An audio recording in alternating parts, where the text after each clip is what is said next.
ஸ்ரீராமர் இருக்கும் இடமே அயோத்தி. தசரத மன்னனிடம் கைகேயி 2 வரங்கள் கேட்கிறாள். ஒன்று, என் மகன் பரதன் நாட்டை ஆள வேண்டும். 2வது வரம், சீதையின் கணவன் 14 ஆண்டுகள் கானகம் செல்ல வேண்டும் என்றாலாம். கைகேயி கேட்ட 2 வரங்களை கேட்ட தசரதன் மயங்கி விழுந்தான். தசரதன் கைகேயிடம், வில்லம்பு தொடுத்தால் ஜெயித்து விடுவேன், சொல்லம்பு தொடுக்கிறாயே, உன் மனதை மாற்றிக்கொள் என்று கூறுகிறார். கைகேயியும், மன்னா, வரம் தரப் போகிறீர்களா என்று கேட்டு அவள் மனம் மாறிக்கொள்வதாக தெரியவில்லை. அவளை மாற்ற இயலாது என்பதை உணர்ந்த தசரதன். இதனால் ஸ்ரீராமர் வனவாசம் செல்ல நேர்ந்தது. தனி ஒருவராக, ராஜ உபசாரம் இல்லாமல், வெண்கொற்றை குடை இல்லாமல், சாமரம் வீசாமல், ராஜ விருதுகள் எதுவும் சொல்லாமல் கோசலை முன் வந்து நின்றார் ராமர். மன்னர் போன்ற தோற்றத்தில் அழகாக வருவான் என்று எதிர்பார்த்த கோசலை, ராமர் இந்த தோற்றத்தில் வந்ததும் பட்டாபிஷேகம் நடத்தவில்லையா என்றார். ராமரும், சிற்றனை கையை கேட்ட 2 வரங்களால் நான் காட்டிற்கு செல்கிறேன் என்றார். கோசலை அழுகிறாள். சுமித்திரையோ லக்குவணனை பார்த்து, லக்குவனா, நீ ராமனின் தம்பியாக செல்லாதே, தொண்டு செய்யும் தொண்டனாக செல். ராமர், சீதை காட்டிலிருந்து நாட்டிற்கு வந்தால் வா, இல்லை என்றால் அங்கேயே உன் உயிரை விட்டுவிடு என்கிறாள். லக்குவணனும், அண்ணா, அரச செல்வத்தை துறந்தது போல என்னையும் துறந்து விடாதே, நான் உன்னோடு வருகிறேன் என்கிறார். தண்ணீர் உள்ளவரைதான் நிலமும் நீனும் உயிர் வாழும். நீங்கள் இருக்கும் வரைதான் நானும் சீதா பிராட்டியாரும் உயிர் வாழ்வோம். நீங்கள் எங்களை துறந்தால் எங்களை காக்க யார் உளர் என்றார் லட்சுமணன். நீர் உள எனில் உளமீனும் நிலமும், பார் உள எனில் உளையாவும் பார்ப்பொழில், நார் உளதனு உளாய் நானும் சீதையும், ஆறு உளரெனில் உளம் அருளுவாய் என்றான். ராமபிரானும், தம்பி, கர்மா சக்தி மிகுந்தது, எதுவும் குறுக்கிட இயலாது, சரி வா என்று சொன்னார். சீதையும் புறப்பட்டார். அதை கண்ட ராமரும், சீதா, நீ அங்கு வரவேண்டாம், அது வெப்பம் மிகுந்த காடு என்று சொன்னார். நின் பிரிவினும் சுடுமோ பெருங்காடு என்றாள் சீதா. மேலும் சிங்கம், புலி இவற்றிலுமிருந்து என்னை காப்பாற்ற முடியாத அல்ப வீரரா நீங்கள்? என் தந்தை உங்களை தவறாக எண்ண மாட்டாரா என்று கேட்டாள்.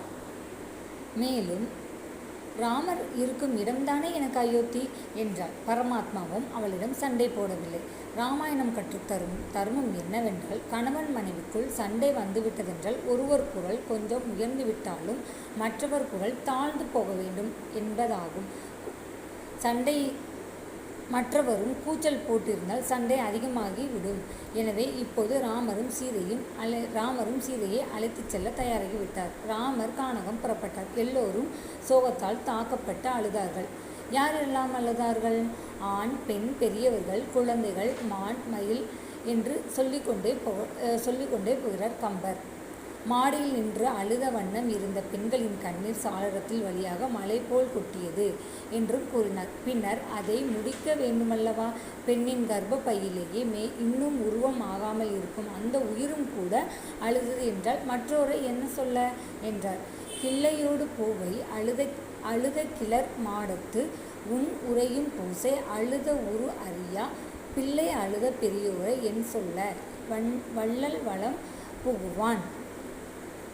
5 நாட்கள் பட்டினியோடு ஸ்ரீராமரை எண்ணியவாறு அழுதபடி இருந்த தசரதன் சுமித்திரையை பார்த்ததும், தேரோட்டியே, எங்கே என் குழந்தை என்றார். கானகத்திலேயே விட்டுவிட்டேன் மன்னா, 14 ஆண்டுகள் கழித்து வந்து விடுவான் என்று சொன்னார் என்றதும், ஐயோ, கூனி வரம் கேட்கச் சொல்லி கைகேயி வரங்கள் கேட்டு என் வாய்மையை காப்பாற்றுவதற்காக நீ இந்த மாதரை விருப்பத்தோடு துறந்தாயே ராமா, நானும் விருப்பத்தோடு வானகம் போகின்றேன் என்று சொல்லி உயிர் துறந்தார். தசரதனின் புனித உயிர் ஒரு விமானத்தில் தேவர்கள் இருக்க மேல் உலகம் சென்றது. கானகமே மிக விரும்பி நீ போகின்றாய். நீ துறந்த வனநகரை நான் துறந்து வானகமே போகின்றேன். மந்திரிகள் கூட்டத்தை கூட்டிய பரதன், இது ராமனின் நாடு. தற்காலிகமாக அண்ணன் வரும் வரை நான் ஆட்சி செய்யப் போகிறேன். என் அண்ணன் ராமரின் பாதுகைக்கு அடிமையாக ஆட்சி செய்வேன். எல்லோரும் எனக்கு ஆதரவு தாருங்கள் என்று வேண்டிக் கொண்டார். சத்ருகனை கேகேய நாட்டில் உள்ள அனைத்து அவனது மாமா யுதாசிங் அனக என்று அழைப்பார். அனக என்றால் ராமபக்தி இல்லாதவன், ஆனாலும் குற்றமற்றவன் என்று பொருள். அது எப்படி குற்றமற்ற செயலாகும்?